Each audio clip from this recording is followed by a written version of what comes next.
Muy buenas tardes. En este momento estamos en un sábado soleado de mayo, el primer sábado del mes, eh, disfrutando de nuestro cuidado en casa, disfrutando de los encuentros virtuales de ASOBIME, nuestros GPS, grupos de psicoeducación, en donde proponemos un tema como disculpa para poder conversar, para poder reunirnos, para poder dar nuestras opiniones, nuestras expectativas y de muchas otras formas también escuchar opiniones, eh, reflexiones, hallazgos diferentes de otros de nosotros.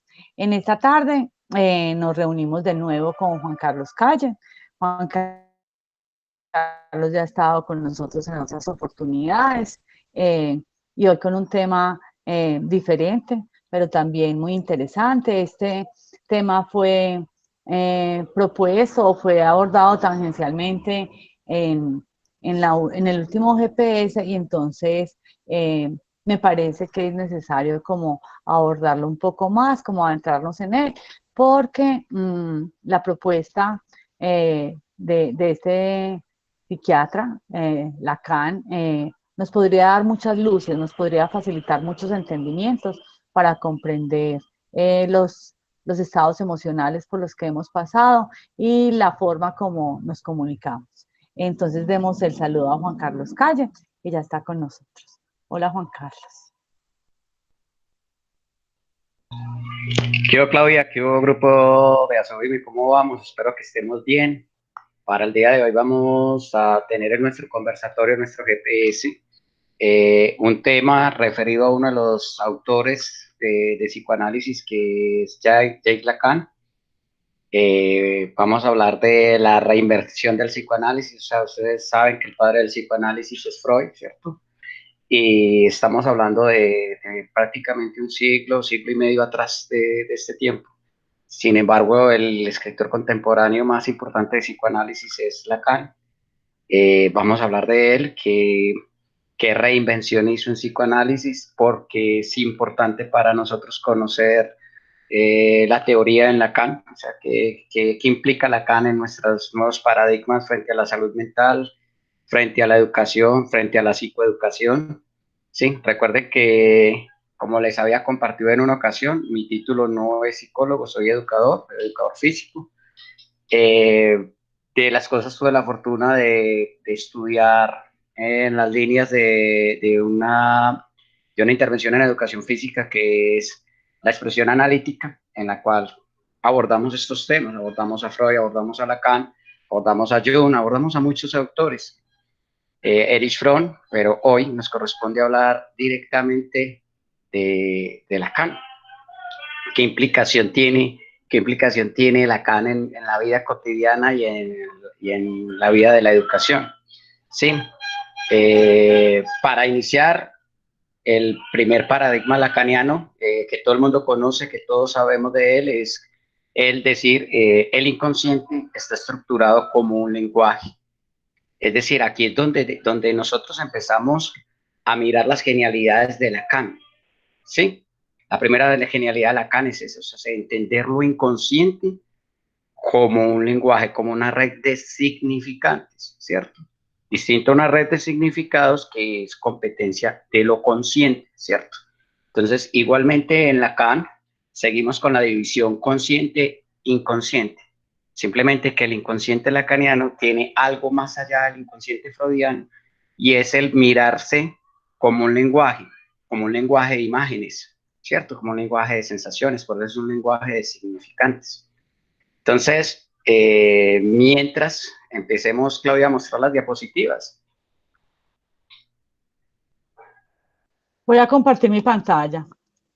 Juan Carlos, me dices, dentro de un momentico me dices si la ves.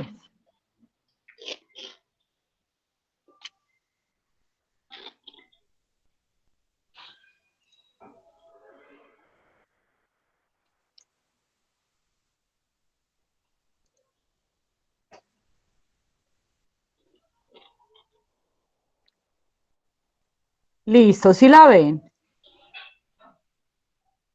Juan Carlos, si ves mi pantalla. Fíjate que estoy revisando la pantalla. No alcanzo a ver todavía. Aparece, Veo. aparece 3 veces Sí, profesora Claudia, Claudia. ya se está bien. En el cuadrito blanco con flecha hacia arriba, ahí se ve ahí le dan clic para que puedan ver mi pantalla compartida. En este momento estás mostrando la imagen de Lacan. Sí, señor. Listo. Gracias, Juan. Listo. Ok. Estamos ya todos listos, me imagino que sí. Aparece la imagen de Jacques Lacan, ¿cierto?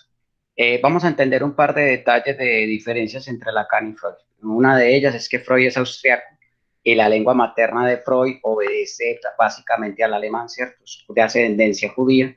Lacan es ya ascendencia cristiana, es decir, el hombre tiene formación católica y al tener formación católica, pues hace un poco la diferencia con respecto a los judíos en cuanto al marcaje de normas, orientación parental, maternal, toda esa cuestión hace diferencia. Recuerde que los católicos tenemos en nuestro panteón, en nuestras imágenes femeninas además, ¿cierto? Distinto al concepto judío, claro está. También hay un detalle que es muy práctico acá entender en la diferencia. No es lo mismo hablar en una lengua anglosajona, de los pueblos sajones como es el alemán, hablar en una lengua romance como es el idioma francés.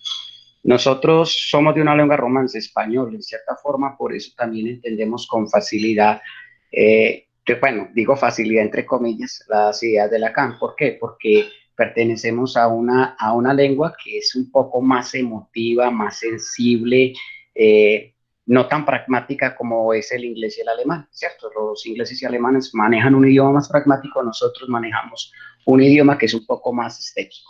Listo, entonces hay que entender que Lacan es francés y su lengua materna es francés, y eso es importante, saber en qué lengua materna nos habla el autor, cuál es su lengua materna. Continuamos. Aquí tenemos el nudo Borromeo. Recordemos que en el GPS pasado lo estuvimos mirando, es un nudo que representa digámoslo así, como la topografía general de Lacan. Son 3 círculos entrelazados entre sí. Esos círculos nos indican cada una de las coordenadas en las que se piensa el psicoanálisis lacaniano. ¿Cuáles son las coordenadas? Les recuerdo. Claudia, pasa a la otra diapositiva. Bueno, aquí tenemos la otra diapositiva, que es lo simbólico, lo imaginario, lo real. Y en el centro está el objeto, ¿ya? Importante que ustedes comprendan que si bien en el psicoanálisis freudiano hablamos de yo, ellos, superyo, consciente, subconsciente e inconsciente, en la analítica de Lacan empecemos a hablar de simbólico, real e imaginario.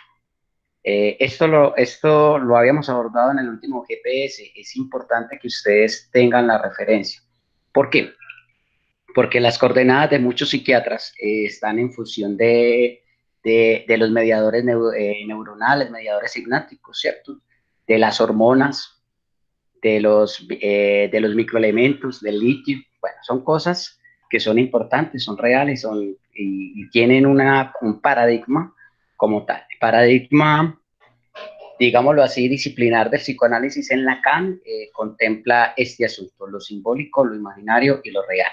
Recordamos que lo simbólico es aquello que puede ser representado mediante un símbolo, ya sea la palabra escrita, ya sea un icono, ¿cierto? Entonces, la palabra verbal también, o sea, la parte del símbolo. Lo imaginario se refiere a aquellas sensaciones, ¿cierto? Colores, imágenes olfativas, imágenes táctiles, ¿cierto? Entonces el concepto de imagen está ahí, y el concepto de real es aquello, por lo menos en Lacan, es aquello que no puede ser representado por el símbolo ni representado por la imagen, pero ahí está. O sea, suponemos que está lo real. De hecho ese es uno de los elementos complejos del paradigma disciplinar en el psicoanálisis en Lacan, el concepto de lo real, ¿ya? ¿Por qué? Porque epistemológicamente tenemos que entender que desde la perspectiva en que se ve el psicoanálisis en Lacan, lo real es inalcanzable por el sujeto. O sea, el sujeto realmente no puede alcanzar al objeto.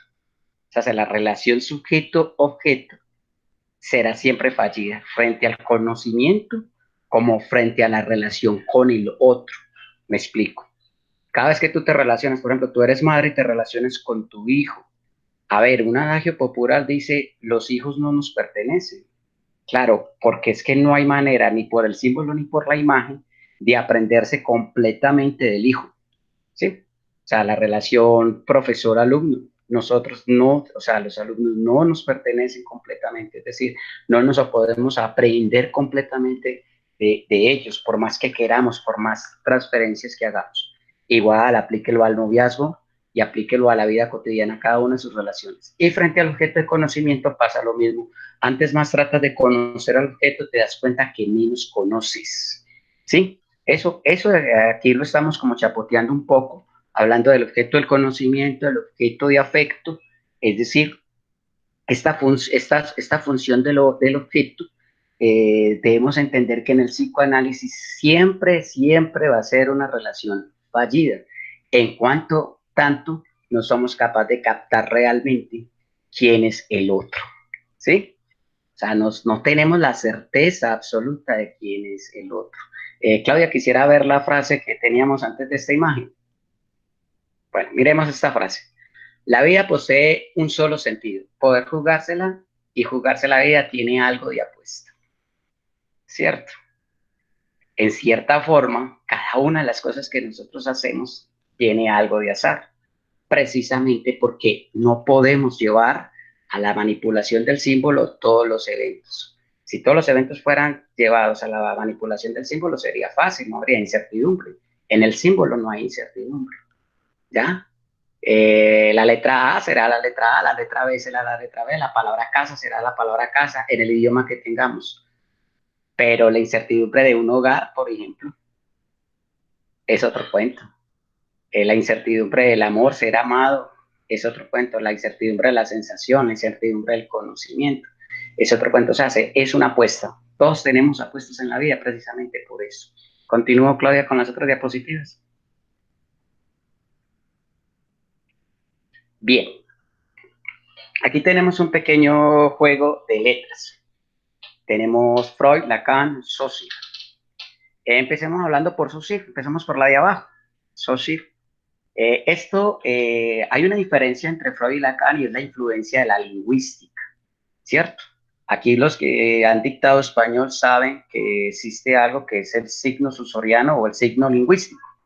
El signo lingüístico supone que la palabra está unida al significado y al significante. El concepto está unido al significado y al significante. Para Saussure, primero está el significado y luego el significante. La S pintadita de azul representa el significado, o sea, lo que está encima de. Y la S pintadita de rojo representa el significante. ¿Cuál es la diferencia entre un significado y un significante? Pues el significado se refiere a aquello simbólico del concepto. Es decir, cuando yo digo casa, la palabra casa como tal. Ahora, la S grande, la roja, estamos hablando de aquello que evoca la imagen de casa, ¿cierto? Hablando de la sensación, ¿cierto? Miren, desde el punto de vista real, la S minúscula significado podrá ser muy universal para todos. Por ejemplo, la palabra casa puede ser universal para todos, ¿cierto? El lugar donde mora una persona, donde moran los seres humanos, bla, bla, bla.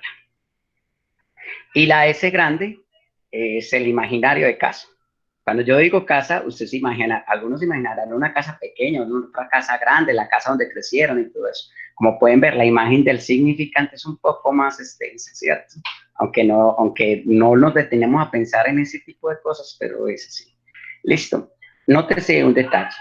Para poder hablar del significado, cuando yo dije la palabra casa, tuve que acudir a otros significados. O sea, yo no puedo definir un solo significado sin tener en cuenta los otros significados.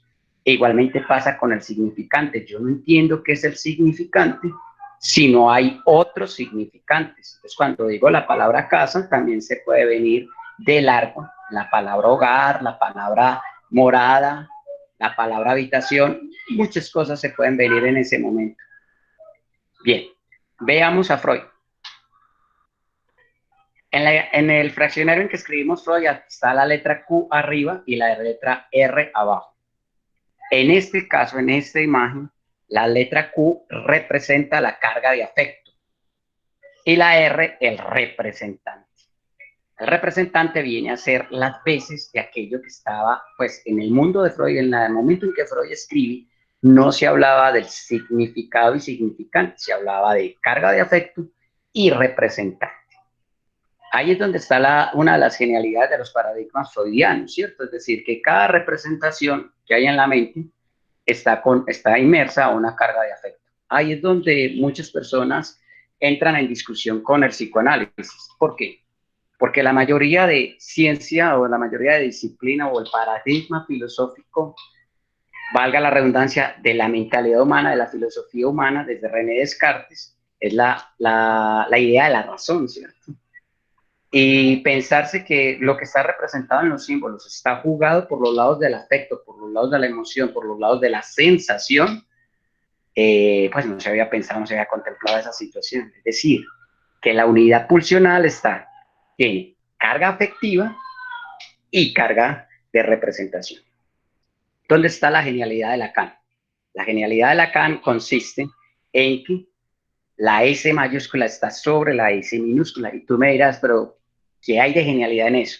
La genialidad consiste en que él dice, muy bien, señor Saussure, tiene razón, el símbolo susoriano o el símbolo lingüístico está representado por el significado y el significante, es decir, aquello que conceptualmente se entiende y la imagen que genera. Sin embargo, Lacan la invierte. ¿Por qué? Porque Lacan viene a decir, primero, en el desarrollo evolutivo del ser humano, en el aparato cognitivo, en el aparato psíquico del ser humano, primero percibe el significante antes que el significado. ¿Sí? Y aquí es donde viene una cuestión para los que hemos sido maestros, hemos sido profesores. Primero hay que sensibilizar antes de conceptualizar. ¿Sí? Primero hay que hablar del mundo de lo sensible antes de hablar del mundo de la definición. ¿Ok? Entonces, esa es una de las cosas que hacen la diferencia entre Lacan y Saussure. O sea, el significante es aquello que va a gobernar el mundo de la psiquis, ¿ya? Dicho de otra manera, como lo planteaba Freud, la carga de afecto, la carga imaginaria, la carga sensitiva de aquello que va a estar representado en el significado. Es decir, que cuando decimos la palabra papá, mamá, hijo, novio, hermano, no tiene aunque el significado sea igual para el diccionario, la S pequeña sea igual para todos en el diccionario, la carga que se maneja frente al significado, la carga imaginaria, la carga sensible, no es la misma para todos los sujetos, ¿cierto? Porque todos estamos incluidos en la red significante de una u otra manera diferente, aunque los significados, aunque la lengua del significado pretenda ser la misma, ¿cierto? Ese es uno de los detalles que es importante reconocer. Para Lacan, la sensibilidad, la sensibilización, lo afectivo, va a marcar un hito para entender el símbolo lingüístico en cualquier persona, ¿cierto? Es de ahí que clave, en función y campo del hablaje, en función y campo de la palabra, mal traducido por muchos, en función y campo del hablaje tendríamos que entender primero qué sensación transmite el lenguaje antes de qué significado transmite el lenguaje. Me hice entender. Por eso, en cierta manera, la lectura del significante o la escucha significante nos permite a veces mirar a una persona hablar en un idioma que no entendemos, ejemplo, en inglés, y entender si la persona tiene ira, está llorando, está angustiada, ¿cierto? Y eso hace la diferencia, sin necesidad de haber pasado necesariamente por el significado. Espero tienen alguna duda hasta el momento. ¿Está claro la diferencia entre significante y significado?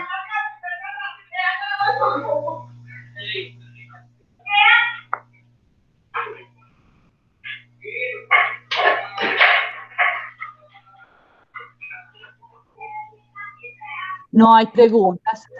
No hay preguntas en este momento. Si alguien tiene alguna pregunta, puede abrir el micrófono o hacer la pregunta a través del chat. Si tiene algún ejemplo o si les parece que faltó precisar alguno de los conceptos que está hablando Juan Carlos. Juan Carlos, yo tengo pues, una pregunta, no sé qué tan pertinente es. Cuando nos diagnostican que lo que hacen es juntar un montón como una checklist de nuestros síntomas, y con esa checklist, o sea, con el significado de esas evidencias sintomáticas, ¡pum!, nos dan un diagnóstico con con la carga emocional y de proyecto de vida que eso tiene.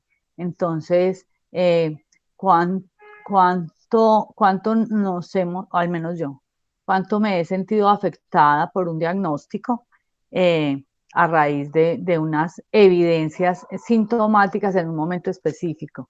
Que es más, yo digo, donde a mí me hubiesen de verdad enlistado los síntomas que yo de verdad tenía, no solo los que evidencié, no solo la emocionalidad que evidencié, sino lo que yo sentía, mi diagnóstico hubiese sido, pues, mucho más catastrófico que el de trastorno afectivo bipolar.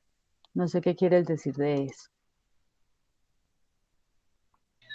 Pues hay una opinión entre las personas que hemos leído a Lacan y hemos encontrado asuntos bibliográficos del hombre, y es que él consideraba incluso el diagnóstico como el momento en el que el analista se cierra. Es decir, cuando un psiquiatra ya tiene un diagnóstico, se acaba todo.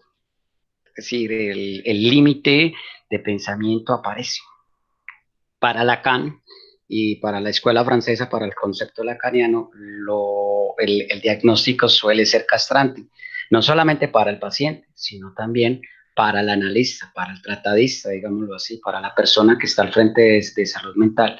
¿Por qué? Porque eso plantea una X ya, una X finita, digámoslo así, sin reconocer cuántas, digámoslo así, cuánto de la red significante se está desarrollando en el paciente, cómo se está desarrollando en el paciente la red significante. De hecho, algunos de los autores son de la opinión que el concepto de trastorno bipolar, el concepto de esquizofrenia, el concepto de hiperactividad, muy usado por neurólogos y psiquiatras, ha sido tomado, pues digámoslo así, muy rápidamente. Es decir, ve, el muchacho está inquieto, entonces es hiperactivo, pasa una fase de inquietud de un mes, 2 meses, 3 meses, entonces es hiperactivo y es un diagnóstico que va a tener de por vida, sin observar qué está sucediendo desde la función síntoma, pero desde el significante. Es decir, muchas personas pueden presentar síntomas muy similares a cualquiera de los trastornos que los psiquiatras llaman o llamamos puntos de quiebre, sin necesidad de tener la enfermedad. Verbigracia, por ejemplo, el trastorno afectivo bipolar. Si una persona está pasando por un duelo inmediato, es normal que se den síntomas similares a la depresión, similares. Lo que pasa es que muchas personas toman estas cosas a la ligera y entiéndase por personas a distintas escuelas de psiquiatría. Es decir, Lacan precisamente es uno de los grandes críticos que hay respecto a establecer precisamente esos diagnósticos. El diagnóstico en cierta forma es un parapeto, es como una prótesis, digámoslo así, que tiene el psiquiatra para entender la psiquis del paciente. El problema con la prótesis es que no es natural, no es lo preciso para la psiquis. Esa crítica existe, entonces es muy válida la observación, es muy válida tu apreciación desde el punto de vista lacaniano. De hecho, si tu médico hubiese sido de orientación lacaniana, se demora más tiempo en diagnosticarte, se demora 6 meses, un año para establecer un diagnóstico, pero un diagnóstico establecido en menos de 15 días, como lo hacen los psiquiatras en Colombia, pues desde el punto de vista con el que opera el psicoanálisis, pues siempre ha estado bajo cuestión, ¿ya? Esas son cosas que son muy puntuales desde las disciplinas, ¿cierto? Y son críticas que hay entre las disciplinas del tratamiento de la enfermedad mental, ¿cierto? Que diferencia una perspectiva como el psicoanálisis, una perspectiva hermenéutica, una perspectiva del hablaje, con una perspectiva del neuroquímico o del psicofármaco, digámoslo así, en el tratamiento. Son dos cosas, son dos perspectivas completamente diferentes. Bueno, Claudia, ¿alguna persona tiene alguna otra duda? ¿Hay algún asunto más acerca del diagnóstico? Me hice entender respecto al tema de la velocidad del diagnóstico y lo que implica el hablaje. No, en este momento no hay ninguna pregunta, ni en el chat, nadie tiene abierto el micrófono. Puede seguir, Juan, gracias. Bueno, Claudia, diapositiva, por favor, ¿dónde íbamos?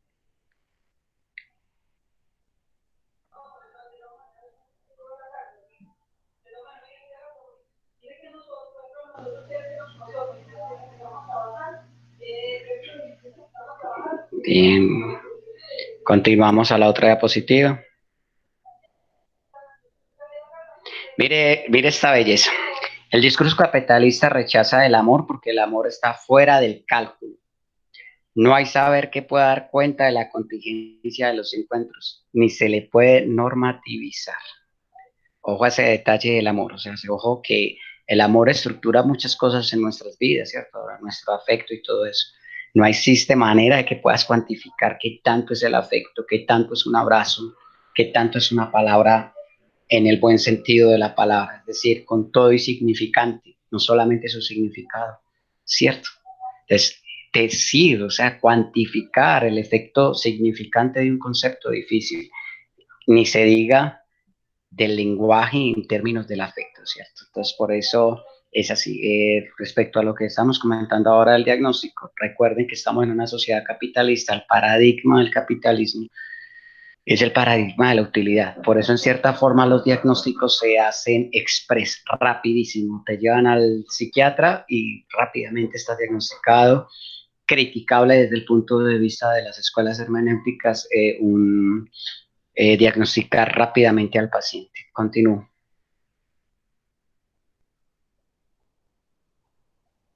Bien. Aquí es donde está uno de los paradigmas que ustedes deben entender y comprender cuando estemos hablando de psicoanálisis. Para Freud, la unidad pulsional está dada por la carga del afecto y el representante, ¿cierto? Esas dos rayas que están ahí seguidamente representan es el borde de lo que nosotros llamaríamos conciencia o inconsciencia. ¿Qué pasa? La represión genera que la carga de afecto migre hacia otro representante distinto a su representante original. Quiere decir que aquello que afectivamente tenías en la vida, tenías internamente, va a estar representado, digámoslo así, por otro representante, por otro símbolo. Y también es de pasarse, también por efecto de la represión, que aquello que debía tener una representación en una carga de afecto fuerte, se convierte en una carga de afecto débil y tú no caes en cuenta de eso. A ese proceso inconsciente es lo que llamamos desplazamiento. Por eso cuando en psicoanálisis o entre psiquiatras leas la expresión neurosis de desplazamiento, se debe a este proceso, mediante el cual la carga de afecto migra a otro representante que no es el original. ¿Listo? O el representante migra hacia una carga de afecto que no es la que originalmente esperábamos. Por eso interpretar símbolos implica ser capaz de observar qué efecto puede tener la represión en estas cosas. En el psicoanálisis lacaniano, el significante, ya lo vimos arriba, y el significado están inmersos no ahora por la represión, sino por el código. ¿Qué es el código? ¿Cómo está estructurado el lenguaje socialmente aceptado, ¿sí?, de una comunidad o del lugar donde se desarrolla un individuo? Lo que va a hacer el código va a ser un efecto similar a la represión. ¿Cuál va a ser? Le va a quitar al significante su significado, es decir, va a haber un significante vacío. En el psicoanálisis lacaniano, lo que está hecho en el inconsciente es de significante vacío, es decir, de significante que carece de significado. Ahora, aparece otra S y la S azul conservada, porque en Lacan ocurre que el significado que tenía ese significante va a aparecer en la expresión, pero no necesariamente acompañado del significante original, porque recordemos que el significante original, por acción del código, se queda vacío de significado. ¿Sí? Eso se da, es porque sencillamente al codificar, al marcar, al marcatizar al lenguaje, las cosas no quedan tal cual como se tenían previstas desde el sujeto. Es decir, nosotros como sujeto, cuando intervenimos sobre el código, cuando nos legan el código, cuando aprendemos un lenguaje, dejamos mucho de nosotros en la palabra, en el símbolo, ¿sí? Mucho de la carga que tenía lo que estábamos buscando, mucho de la demanda queda ahí. Continuamos a la otra imagen. Juan, antes de continuar a la otra imagen, en Asobime, con psicoeducación basada en comunidad, nosotros estamos en la búsqueda de 4 vías hacia el bienestar. La primera es aceptación, la segunda es estabilidad, la tercera es recuperación y la cuarta es resignificación. Te pregunto, nosotros con este proceso de resignificación, con esta búsqueda, con darle un nuevo sentido a nuestra condición psiquiátrica o de género o económica o del lugar donde nacimos, estamos llegando a esto, estamos llegando a este rojito. Bueno, la idea básica en psicoanálisis es lograr que tú seas consciente de cuál es el significante que orienta tu significado, ¿cierto? Entonces, de cierta forma, o sea, ustedes lo llaman resignificación, ¿cierto? Y lo llamamos resignificación en muchas partes, incluso en pedagogía y en psicoeducación se llama resignificación, precisamente por lo mismo. Porque es una terapia de hablaje, porque hay que hablar, porque hay que conversar, porque nos debemos sentar a resignificar, a hacer cosas que resignifiquen precisamente esta situación, para que el significante vacío encuentre forma de expresarse, es decir, salga a la luz de la mejor manera posible. Esa es una de las situaciones. Continúo. El arte y la palabra existen comúnmente para ocultar la falta. Ojo que la imagen anterior que vimos que el código sella, digámoslo así, al significante, ¿cierto? Continúo por acá donde dice el arte y la palabra. Miremos el detalle. O sea, la palabra no soporta completamente el significante.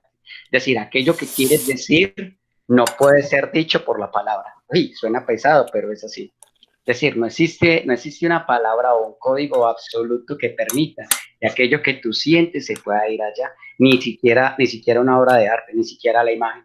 Sí, acuérdate que el arte maneja imágenes acústicas en la música, palabras en la poesía que está ahí entre esas líneas, maneja imágenes como paisajísticas, fotografías, cine, pero nunca ninguna imagen va a ser capaz de dar cuenta completamente de aquello que te sientes y te pasa. Por eso ahí está, o sea, lo fallido del símbolo frente a la función, lo fallido del símbolo frente al significante.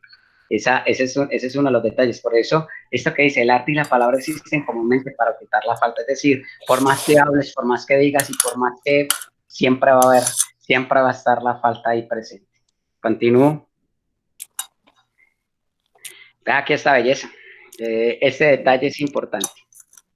Aparece una S abajo. Yo sé que la ven, una S con un triangulito abajo. ¿Listo? Bueno, vamos a hablar de ahí. Esa S representa al sujeto, aquello que sentimos o demandamos. Cuando vamos a demandar, lo hacemos pasar por el código. Llegamos ahí en este espacio donde dice código y aparece la letra A. Ojo al detalle que les voy a indicar. Esa A, recuerden que en francés, otro se escribe autre, ¿sí? Se dice autre, pero otro se escribe autre, ¿cierto? Y se escribe con A mayúscula porque ahí está el gran otro, ¿cierto? El gran otro que nos lega el código. Es decir, si vamos a demandar o vamos a pedir algo, un bebé que va a pedir tetero, lo tiene que hacer pasar por el código de la madre, digámoslo así, porque si no pasa por el código de la madre, nadie lo entiende.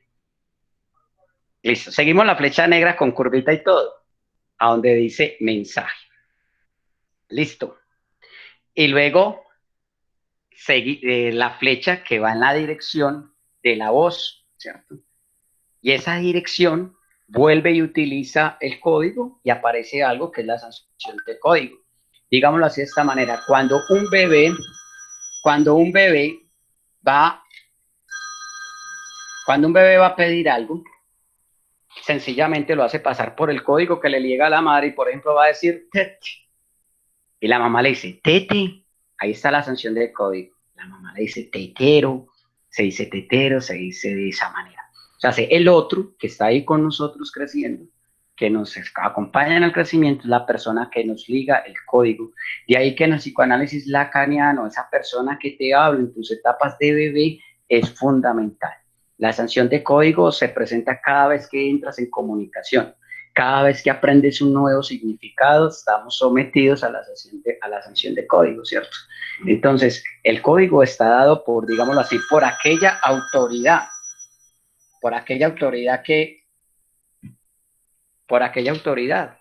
que representa ese avance. ¿Qué sucede? ¿Alcanzan a ver la flecha azul? Listo.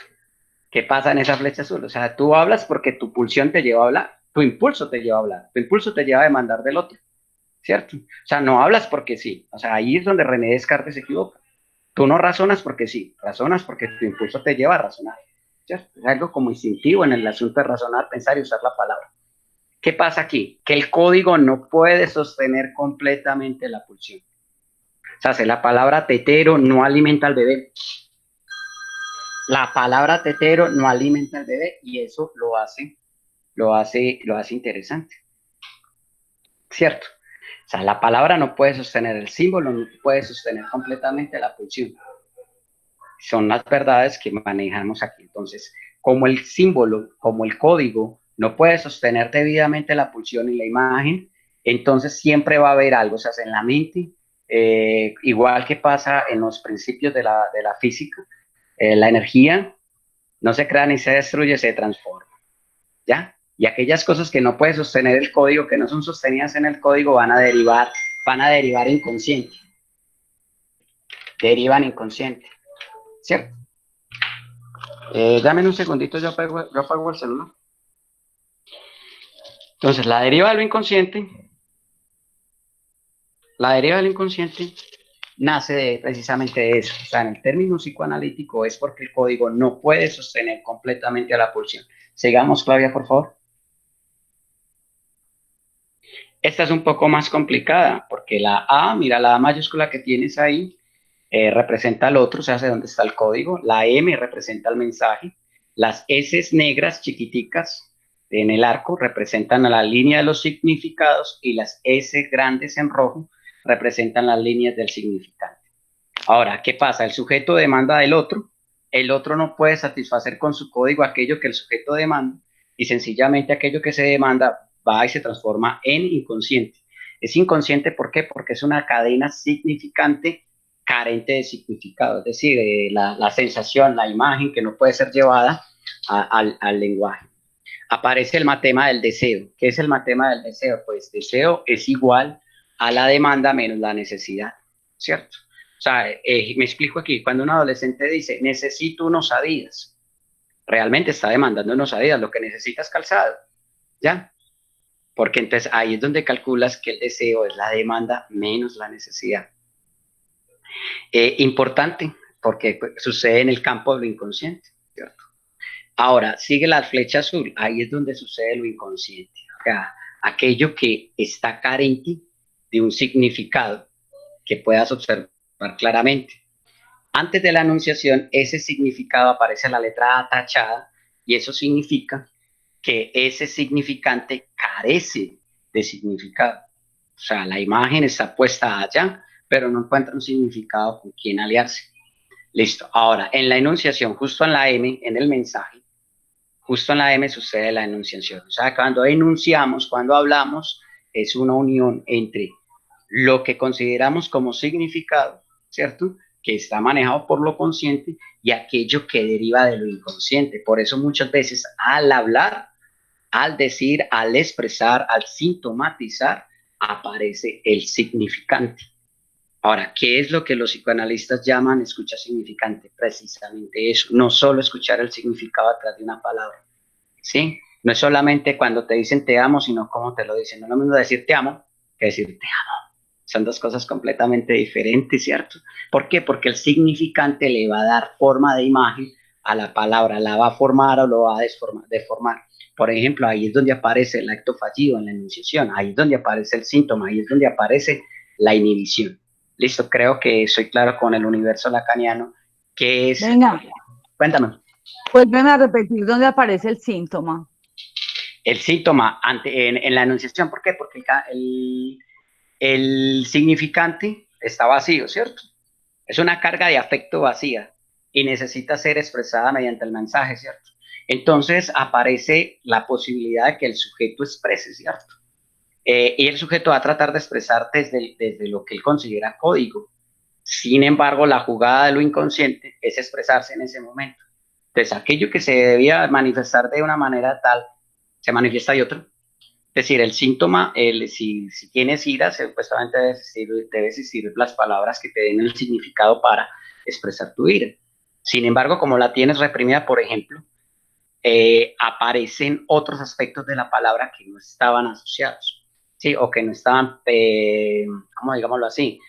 Presupuestos por ti. El exceso, por ejemplo, cuando tenemos ira, por ejemplo, el exceso de insulto, el exceso de palabras, decimos muchas cosas, el exceso de lágrimas, todas esas cuestiones, o sea, ahí es donde aparece. Ahora estamos hablando de la expresión y del síntoma. Justo en ese punto de la M es donde está el síntoma, la inhibición, o sea, si el significante puede inhibir el mensaje que tú quieres enviar, ¿sí?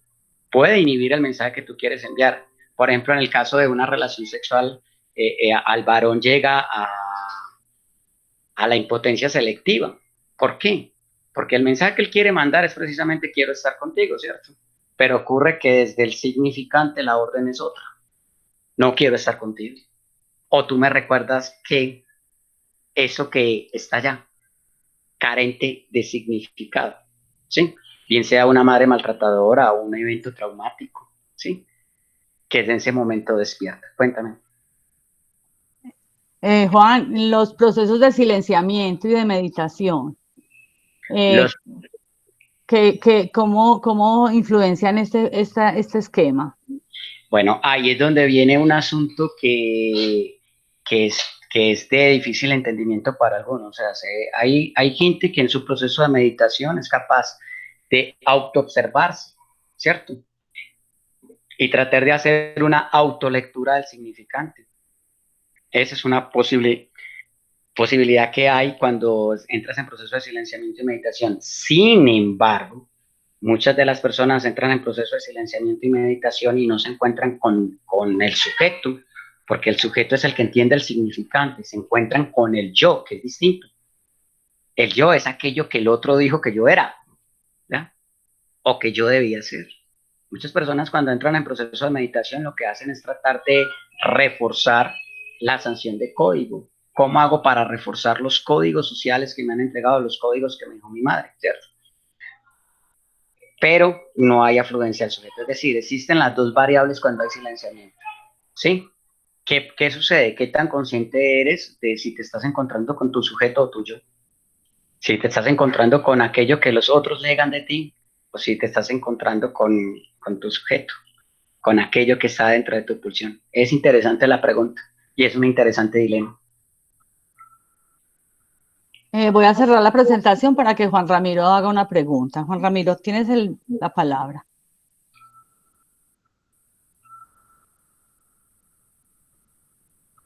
Juan Ramiro, puedes hablar.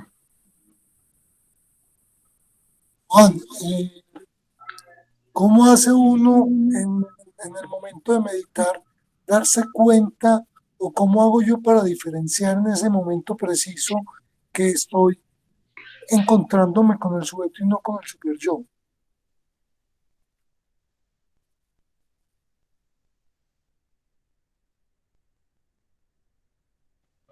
Es una pregunta muy interesante, Ramiro. Excelente pregunta. En meditación, ¿por qué precisamente pagamos un psicoanalista? Precisamente porque a veces necesitamos que nos rastree la dirección entre el sujeto y el yo, ¿cierto? Una de las cosas claves que sirven es si cuando meditas aquello que aborda tu pensamiento es aquello que te decían tus padres, tus hermanos o tus maestros. En ese momento estás encontrando a tu yo, que es distinto a encontrar a tu sujeto. Sí, o sea, muchas veces nosotros, aquello que se repite dentro de nuestra mente o aquellos pensamientos que nos abordan en la meditación o aquellas imágenes, muchas veces están asociadas a eso. ¿Qué fue lo que legó el otro? O sea, el otro construye el yo, o sea, el yo es un asunto de otros, el sujeto es otro cuento. Encontrarse con el sujeto es aprender a hacer esa criba. Muchas veces los pacientes, por ejemplo, cuando están en crisis mística, creen hablar con Dios, ¿cierto? Lo que hacen es hablar con aquello que el otro les legó. O sea, se repite en la cabeza de ellos el guión del otro. Si ese otro tenía formación cristiana o formación gnóstica, formación como quiera, y ahí está el problema de lo místico, solemos en el síntoma observar que el discurso del paciente es aquello que está mistizado, digámoslo así, y en ese momento nos encontramos de frente a observar cuál es el marco referencial del paciente en el momento de hablar, o sea, con qué código habla el paciente, ¿cierto?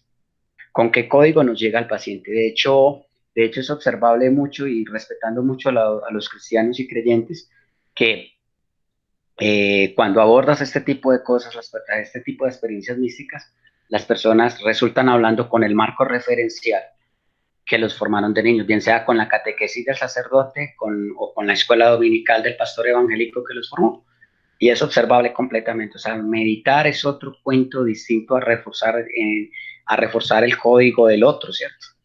Entonces, en ese orden de ideas es así. O sea, es complejo realmente cribar dónde está el otro en el momento de la meditación y dónde está el sujeto en el momento de la meditación. Es complejo, pero una forma de observarlo es esa. O sea, si somos capaces de estar en retrospectiva, vigilante, hablando de pensamientos, de qué es aquello que estoy repitiéndome en la mente, si pertenece al guión o al discurso del otro, llámese mamá, papá, hermanos, gente mayor, profesores, ¿cierto? ¿Queda claro?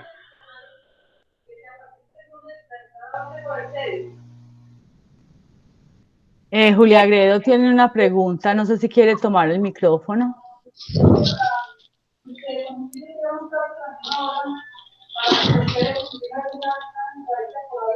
Buenas Julia, tardes, ¿cómo están? Buenas. Sí, Bien, buenas tardes. Me gustaría un ejemplo así como dicen ahora, así, con plastilina, que me diga, bueno, aquí está el yo y aquí está lo místico o tu otro diálogo. Gracias. Listo. Bien. Bien, tengo el micrófono aquí abierto, Claudia, ¿estoy hablando? Sí, te estamos escuchando, Juan.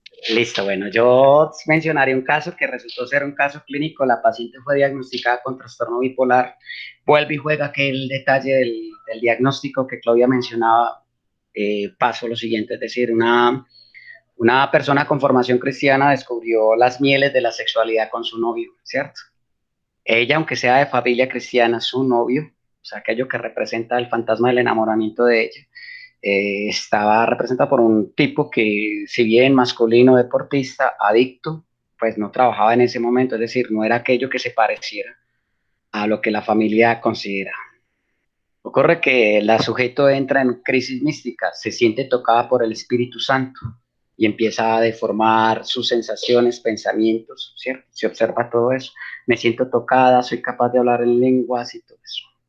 Sucede que empezó a no dormir. A la tercera noche de desvelo, alguno de los familiares hace la broma, bueno, el Espíritu Santo no te tocó, te metió fue una encalambrada y le dijo, madre, ¿por qué no sos capaz de dormir? El punto y tal es que la paciente empezó a manifestar sus síntomas.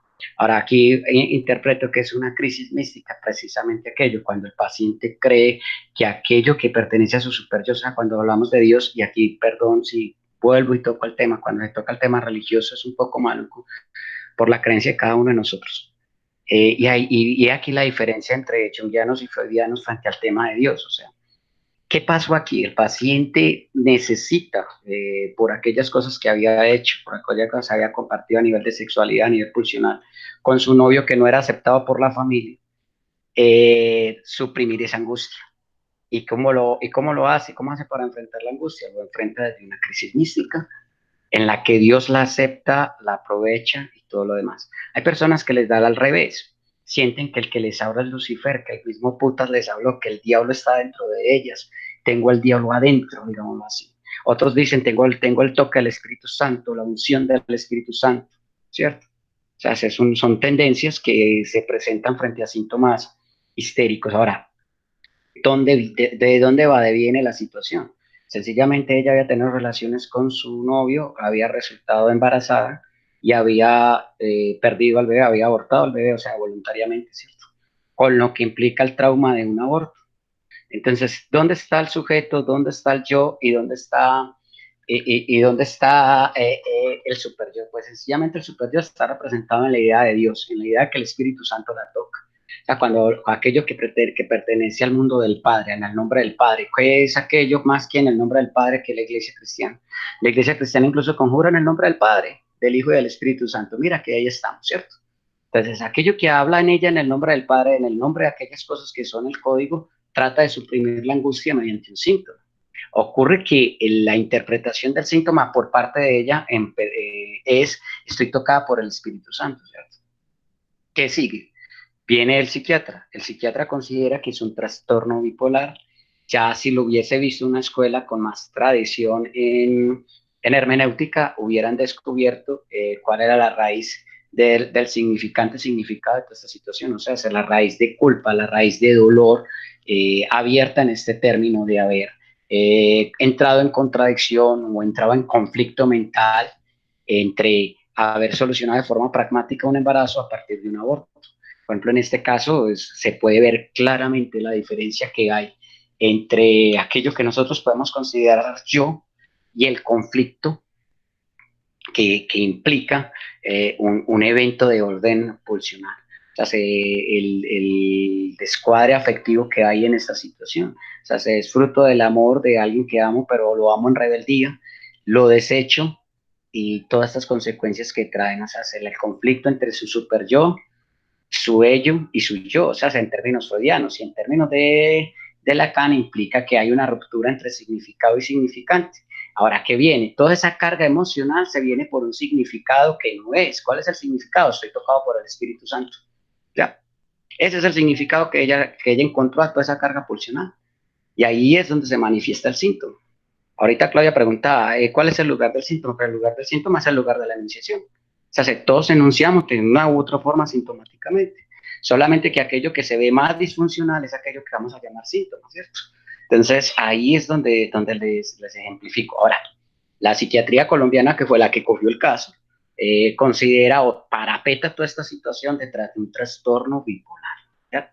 ¿Verdad? ¿Mentira? Pues no me toca a mí juzgar esa situación, pero obviamente son perspectivas diferentes a la hora de enfrentar la problemática. Ella en realidad no estaba tocada por el Espíritu Santo, sino que estaba acosada por la misma culpa de su inconsciente, por haber, o sea, no tenía forma legítima de entender que había terminado su embarazo de forma consciente y voluntaria frente a un aborto. Esas son cosas de ese tamaño, o sea, frente a esas pérdidas, frente al duelo de perder a la pareja, porque perdió a la pareja, frente al duelo de perder, la angustia de perderse frente a la madre, frente al padre, frente a los referentes.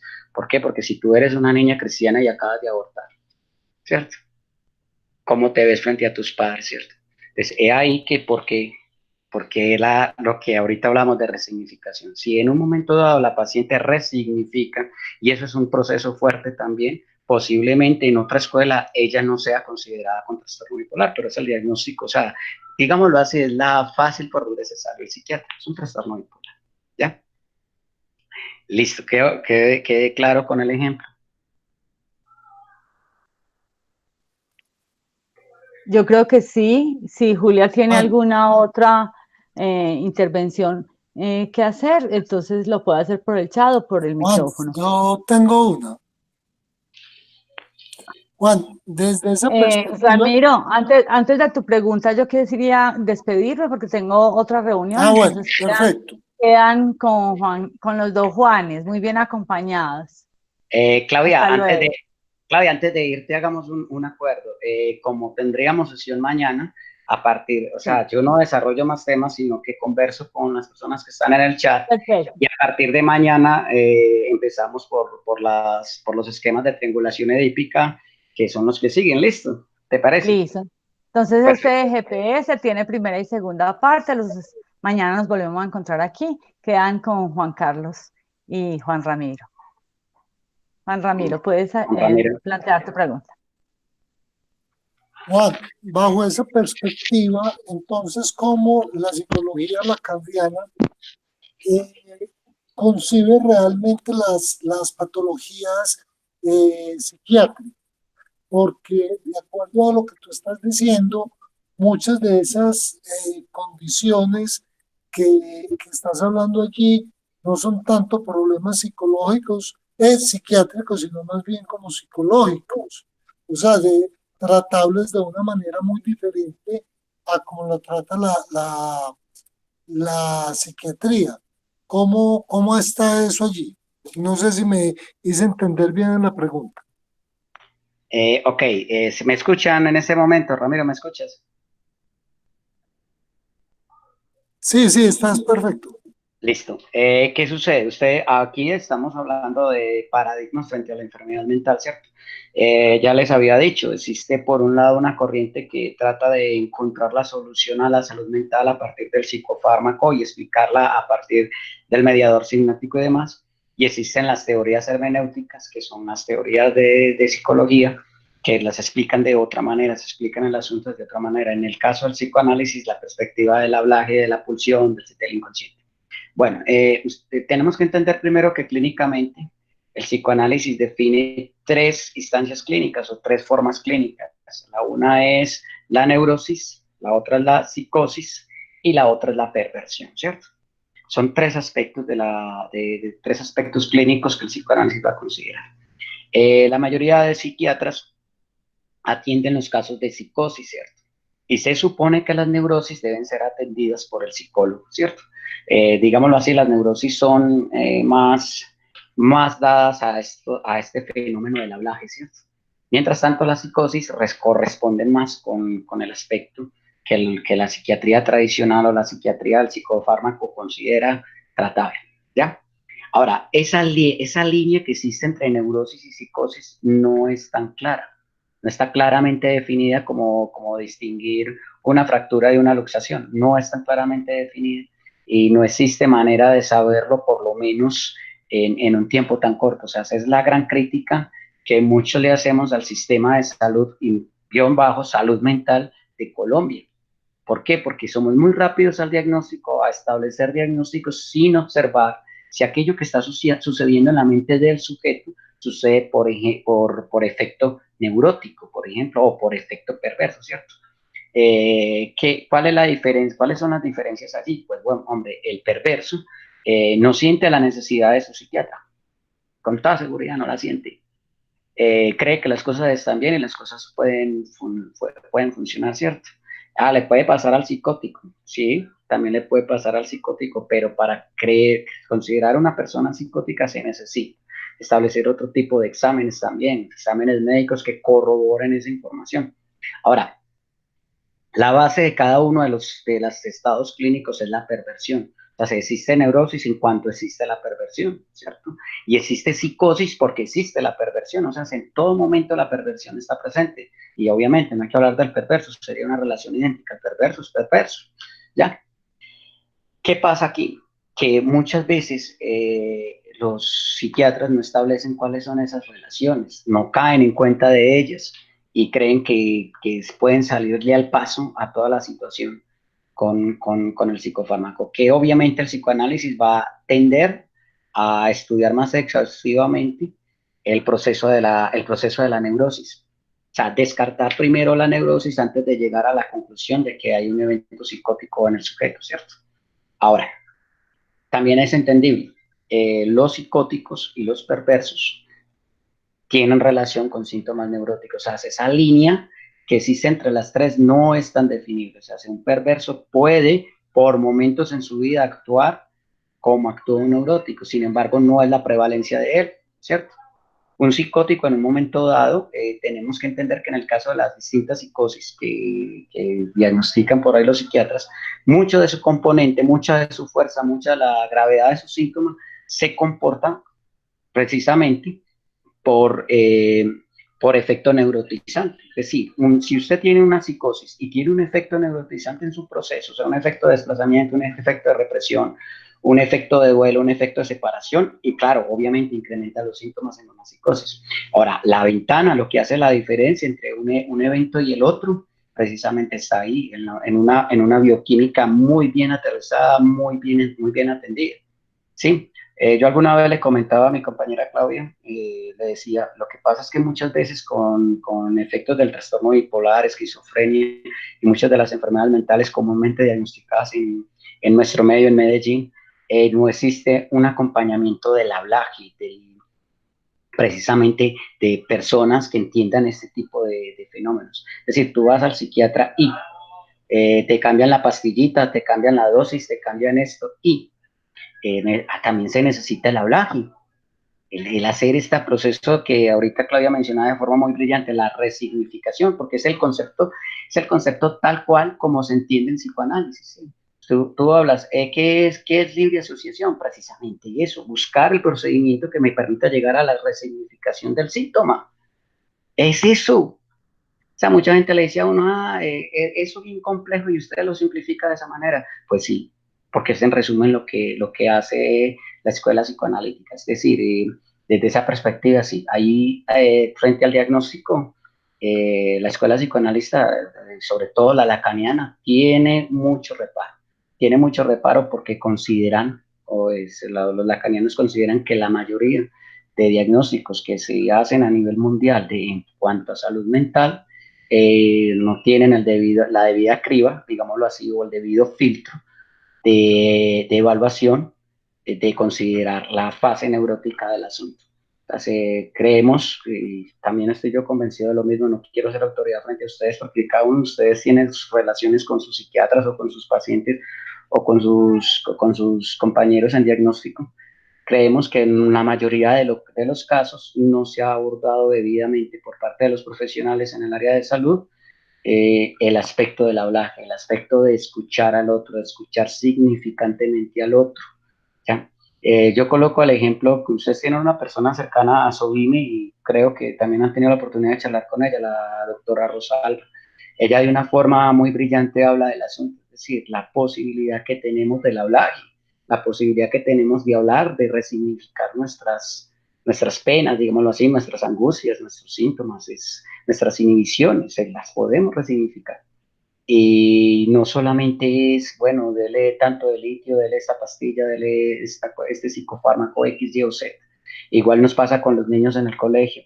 Creemos que todo lo va a solucionar la Ritalina, se va a solucionar de esta manera. Y ocurre que no, que el campo de reconocer al otro como humano desde el lenguaje a veces se pierde en este tipo de parapetos. Llámese en diagnósticos, llámese en pronósticos, pero suele pasar.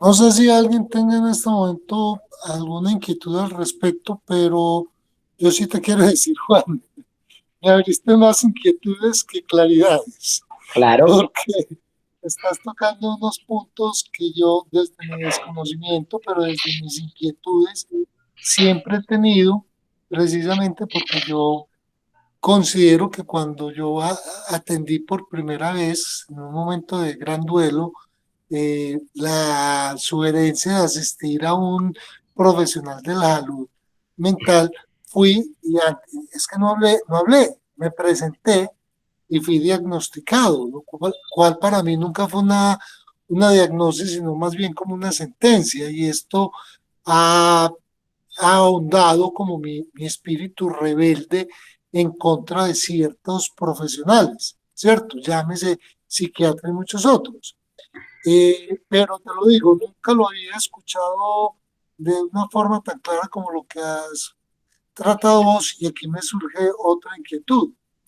Alguna vez conversando, muchos años atrás, cuando yo no vivía en el país, conversando por casualidad en una reunión con profesionales, psicólogos franceses, gringos y colombianos de la Universidad de Antioquia. Yo era el metido allí por pura casualidad. Y habían como de otras dos partes. Estas personas eran impresionados porque los de la Universidad de Antioquia conocían a Lacan. Cuando Lacan, decían, te estoy hablando de hace unos 20 años atrás, decían en ese momento que Lacan solamente era conocido en París, no en Francia, sino en París y en la Universidad de Antioquia, que Lacan no era conocido en otras partes. Entonces vos venís hoy a hablar con tanta propiedad de Lacan y como con unas teorías muy interesantes, y me quedo sorprendido cómo Lacan no está más difundido, sobre todo porque sería no una contraprestación, sino digamos un punto de vista nuevo sobre lo que es el diagnóstico de enfermedades mentales y demás. Entonces, me abrís más inquietudes que respuestas y te agradezco mucho. No sé qué tienes que decir al respecto. Lo que pasa, ¿me escuchas? Sí.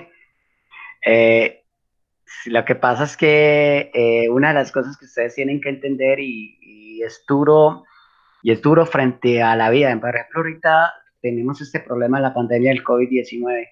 La pregunta es, ¿qué negocio habrá detrás de la vacuna y detrás del tratamiento del COVID, verdad? Listo. Ahora imagínate cuánto negocio hay en la industria del psicofármaco, ¿ya? ¿Qué diagnóstico, qué tanto implica un diagnóstico, un pronóstico anticipado ayuda a que las personas vayan o sea, al laboratorio, sea demandado por su producto, y eso implica dinero y eso implica un montón de cosas, ¿cierto? Nosotros, por ejemplo, muchas veces las personas que conocemos de psicoanálisis nos preguntan, o sea, hace que el tratamiento de muchas de las enfermedades mentales ameritan psicofármaco. Muchas de ellas sí, pero en Colombia y en Occidente hay abuso del psicofármaco, es decir, la tendencia es a tratar esto inmediatamente con la pastillita, la inyección o lo que sea. Por ejemplo, en el año pasado con el cuento de la interdicción, ¿sí? O sea, todo lo que hay económicamente detrás de cada decisión, detrás de cada asunto de eso. Es decir, cuando a ti te consideraban hace 2 años, 3 años atrás interdicto por una enfermedad mental, ¿qué implica eso en términos del empleo? ¿Sí? En términos de las herencias, en términos de la distribución del capital, ¿cierto? O sea, eh, esto va más allá más allá y más acá de simplemente el paradigma disciplinar o el paradigma epistemológico. Pues yo te digo una cosa, porque vos lo dijiste, pero yo estoy viviendo precisamente casos como ese a nivel de mi familia. O sea, han aprovechado eso para ciertos abusos con respecto a reparticiones de herencias y demás. Yo lo estoy viviendo. Entonces, sí, sé a qué te referís, pero no es el escenario ni el foro para hablar pues como más detalles de eso, pero sí, eso lo conozco mucho y muy personalmente. Gracias, Juan. Sí, de hecho, esa es una de las cosas. Mucha gente le pregunta a uno, Juan Carlos, el psicoanálisis está pasado de moda. Incluso un amigo hace como 4 años me insinuaba lo mismo. Y yo le decía, ni tan pasado de moda, porque es lo que utilizan los publicistas para llegar al público, digámoslo así. Lo que utilizan los políticos en análisis del discurso para llegar a un público X y ganar, ¿cierto? Es así, o sea, ¿qué es lo que sucede? Que nosotros como público somos manipulados por quienes realmente conocen ¿ya? Conocen de muchas cosas, o sea, el efecto que ha tenido el psicoanálisis en la psicología forense, también en la psicología social, o sea, las implicaciones son altas. Lo que sucede es que precisamente una forma de lograr el control de masas es desprestigiar precisamente a estas líneas. ¿Por qué? Porque el psicoanálisis es evidentemente hermenéutica, o sea, algo que te permite hablar de ti mismo, que se enfoca en encontrarte como sujeto, te libera de sistemas, de situaciones y todo lo demás. Imagínate que tú te vayas liberando de la culpa, y estés diezmando menos en las iglesias, por ejemplo, te sientes libre de culpa y ya diezmas menos en las iglesias, ya te crees menos en la autoridad de, ¿cierto? Otra, te conoces a ti mismo y estás superando el síntoma de una enfermedad mental o el síntoma de una conversión física, de una somatización, atiendes menos a la autoridad médica, ¿sí ves? O sea, mira que en cierta forma, desde Freud mismo, el psicoanálisis tiende a ser muy rebelde, más de lo que la gente se imagina. O sea, el psicoanálisis es de gente muy emancipada, de gente muy rebelde a la hora de entender estos fenómenos, ¿sí? Y el diagnóstico es una de las cosas en las que más rebeldía hay en términos por lo menos del psicoanálisis lacaniano, es decir, hasta dónde el diagnóstico es, en cierta forma, como lo decía tiempo atrás, una solución ortopédica para facilitarle las cosas al sistema de salud, al sistema de Estado, a los sistemas educativos. Es eso. Entonces tenemos que enfrentarnos a ese tipo de cosas que son reales, ¿cierto? Bueno, ¿tienen alguna otra pregunta?